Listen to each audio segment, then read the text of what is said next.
Well, we have Samuel Fury Charles Daly, an associate professor of history at the University of Chicago, in the NSN studio to discuss the resurgence of military rule in Africa. He argues, and he has in a recent post in the conversation, that in the past that has not turned out well for the continent's people. And for somebody who's lived there and was raised there, I've seen the devastating effects of that. Hi, Samuel or Professor Daly, thank you for joining us. Thank you very much for having me. Well, as you pointed out in your recent article, there's been this spate of coups in Africa, and especially in the Sahel region. So what is driving these coups? I think the easiest thing to point to would be foreign intervention. And for a long time, people who observe African coups and try to explain them have pointed to the meddling of outsiders, whether that is France or the United States in the past. Today, people might be more likely to point to the Russian Federation. But I think that actually only gives a very partial part of the picture. And what actually explains the efflorescence of coups in West Africa over the last few years is that there is a deep structural set of conditions in West African countries that have made militarism attractive as a form of governance. And that's also not a new thing. Military administration has been a part of African politics for a very long time. And in the decade or so that followed the first sweep of independence, successful independence projects in West and Central Africa, that was followed quite quickly by a series of military coups. So this is an old dynamic in African politics, and one that I think is worth explaining as a historical phenomenon, not just as an act of meddling by powerful outsiders, even though that's sometimes what it seems like on the surface.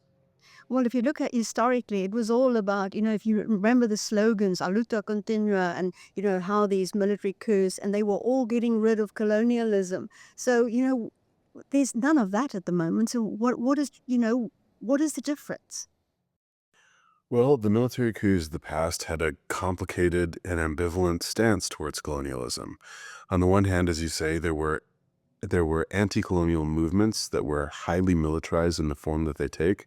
Luta Continua is a good example of that kind of ethos. This is the militarism of, Frantz Fanon or MK in South Africa. It is a militarism that is opposed to colonialism and to white minority rule. But there were other forms of militarism that were more accommodating of colonialism, or that's actually kind of emerged out of it. And one of the interesting things I think about many African militaries, past and present, is that they share this dual heritage, this duplicitous sense of how they relate to colonialism. Because on the one hand, they come out of colonial militaries, they're closely tied to colonial history, they behave and express themselves in ways that are very similar to the British or the French or other colonial powers. But then on the other hand, they present themselves as being the true sons of the soil, the people who are actually going to deliver a meaningful independence that's going to break away with how Europeans did things. So I think that both of those things are kind of true. And militaries are not very consistent in their internal form or in their ideology, and that is true of their relationship to colonialism as it is to anything else. Now, the military regimes of the region today, as you say, I think have much less evidently anti-colonial content or meaning to them, but they at least they still speak that language. They still use that rhetoric. And in countries like Niger or Mali, the military's fig leaf for why it has come to power, the way that it explains why it is necessary for it to remain in place, is to kick out the French or to marginalize Americans or other world powers whom they argue are compromising this state's independence and sovereignty. Now, in the next breath, they then develop relationships with the Russian Federation, which is also in many ways a colonial power, even if it doesn't have a colonial history in this part of the world to speak of. But even in the most kind of cynical military regimes in the present, there is still at least a rhetorical sense that they are somehow opposing colonialism. So you actually see people coming out on the streets and supporting, these military coups. So why? Well, I think to the public, there is actually a lot that is attractive about militarism as a form of rule and as an ideology. If you're living in a situation where it seems that things are chaotic, where it seems that there is a lot of crime or misconduct or corruption by government officials, or where the state seems to be falling apart at its edges, which is true in many of the Sahelian states, well, then militarism offers a remedy to all of that. It seems to offer a firm hand and a steady grip on the state. And the way that soldiers speak about themselves as figures of law and order, as people who are going to deliver this independence that will be both very secure and also meaningfully free, I mean, that is attractive, especially in a situation where it feels that things are coming off the school a little bit.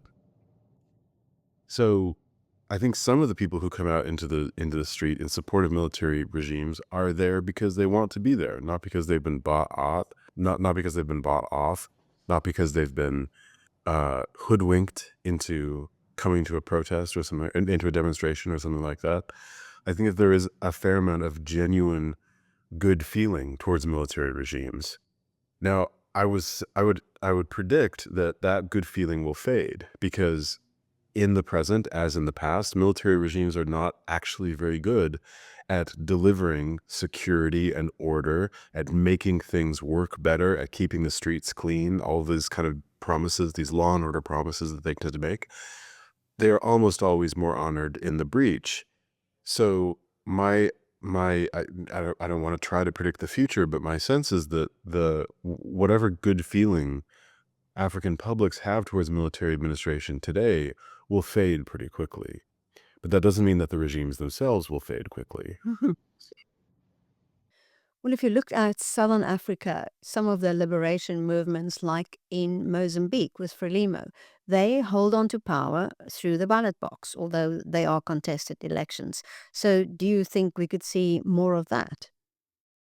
I think there is something particular about military administrations compared to just dictatorships in general or civilian regimes that maybe come to power through the ballot box, but that take a very kind of sharp, harsh, maybe military form.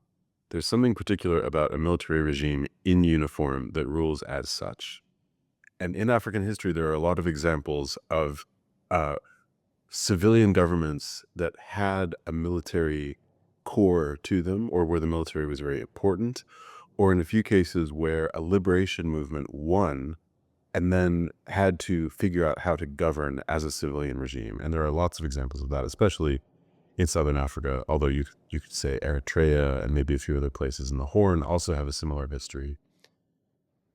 I do think that there's something distinct about that than a unvarnished military regime that doesn't pretend to be anything else.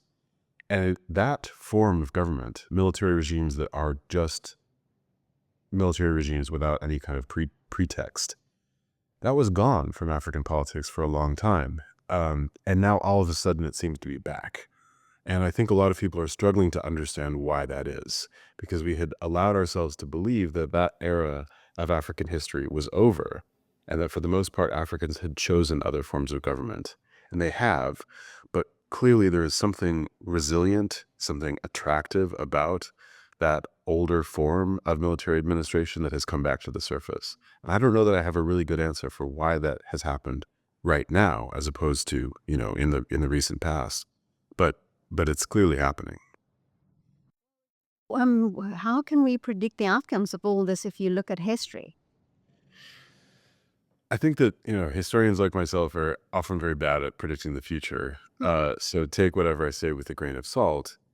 But if the history from the 1960s and 70s that I write about is any indication, people's enchantment with militarism will fade, but militarism itself will not. What I mean by this is that military regimes very often promise to be temporary. They claim that they are going to just be in power for a few years. They're going to clean things up and hand the reins back to civilians as soon as they possibly can. Virtually all of them say that. And very few of them actually do that in practice, because once a military regime comes to power, the people who are leading it get kind of addicted to power, which is a metaphor, addiction, that a lot of observers of Nigerian politics, which is the place that I focus on most, have used to describe how how soldiers work in politics and how they act. Power is this highly addictive thing that once you get a taste of it, you don't want to give it up. And so military regimes will defer the transitions, the handovers to civilians. They will postpone elections over and over and over again, citing procedural irregularities or any number of other things. There will, in some cases, be carousel-like transfers of power in which one regime gives way to another, to another, to another, to another, without any kind of formal handover to civilians, but with a lot of internal contestation within the armed forces. All of those things, I think, are possible, and all of them, in one form or another, mean the continuation of military rule over a long period of time. Not just a few months, as military regimes might say they're going to remain in power, but years, or in some cases even decades. And many of my colleagues in the historical world and among people who watch African politics seem to have more faith than I do about soldiers' promises to hand back power to civilians. I think that there is very little sense that the juntas in Niger or Mali or Burkina are going to go away anytime soon. So the next question becomes, well, how do you live with them? How do you work with them? How do you engage with them as states? Because we're probably going to have to do that for a while. You talked about a concept, soldier's paradise. What do you mean by that? Military regimes presented themselves as utopians, and they really did have, I think, a plan for their society or societies that was a paradise, but it was a paradise for them, not for anybody else. And I think if we're trying to understand what people liked about militarism, what they saw as valuable in it, which in turn is very important for understanding why military regimes lasted for so long and why there was surprisingly little protest against them, at least in certain stages of African history. We have to see that utopian vision. We have to understand that there was actually a plan to all of this. And military regimes convinced the public in a lot of places that if they just held the course, if they just put up with a little bit more repression, if they just behaved a little bit better and reined in their own bad impulses, then this paradise would come, this well-ordered, prosperous utopia where everyone behaved like a soldier, where everyone's differences were covered over by military uniforms. That paradise would come if everyone just put their shoulder to the wheel. And that promise was very appealing, and it actually was pretty successful at convincing people that militarism was worth a shot. Now, it wasn't successful at actually creating that paradise. The paradise never came. There was never a well-ordered, prosperous society that came out of a military dictatorship in Africa that I know of. I mean, others may see things differently, but I really do think that this project was a failure at the end of the day. But if we're trying to understand why it lasted for so long, then we can't just see it as a failure. We have to see what it offered people and what it promised. So that's the soldier's paradise idea. Well, just one last question. If you think of the symbolism of revolutions, it's Che Guevara. The picture of Che Guevara is so well known. Is that still the images that are used? Interesting. So military regimes had a strange idea about what constituted a revolution. And the Che Guevara iconography was very absent from what they did. They saw that kind of thing as more associated with the communist world, which most of them didn't really want to be part of. I mean, a few had left leanings, but they were not communists by and large. Revolution to them was a much more specific concept. And they were very tied to the idea of calling themselves revolutions. They really wanted the rest of the world to see them as a revolutionary, but they wanted them to see themselves that way for a very specific reason, which is that a regime that is born of a revolution is, in the custom of international law, a legitimate regime, whereas one that isn't born of a revolution is just a coup. And so they really emphasized the fact that they were revolutionaries and that the takeovers they had done were revolutions. And there was a sort of checklist that they invoked to describe why they were revolutionary, which included the revolution had to be sudden, it had to overturn the existing government, um, it had to be accepted by most parts of the state apparatus. There was a whole list of conditions that had to be met for it to be considered a revolution, and they were very intent on showing that they had met those conditions.